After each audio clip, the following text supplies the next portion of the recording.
ন্যাড়া মাথা, পরনে পাঞ্জাবি।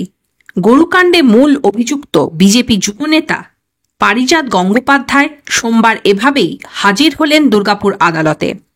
গত 31শে জুলাই পশ্চিম বর্ধমান জেলার দুর্গাপুরের গ্যামন ব্রিজের কাছে পাচারকারী সন্দেহে গরু বোঝাই পিকআপ ভ্যান আটকিয়ে কয়েকজনকে চরম নিগ্রহের অভিযোগ ওঠে পারিজাত ও তার সঙ্গীদের বিরুদ্ধে।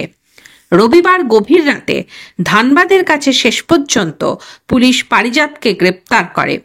চারপাশে ক্যামেরার ফ্ল্যাশ, কড়া নিরাপত্তায় পারিজাতকে নিয়ে আসা হয় কোকোভ্যান থানায়। সোমবার আদালতে তোলা হলে বিচারক জামিনের আর্জি নাকচ করে 5 দিনের পুলিশ হেফাজতের নির্দেশ দেন।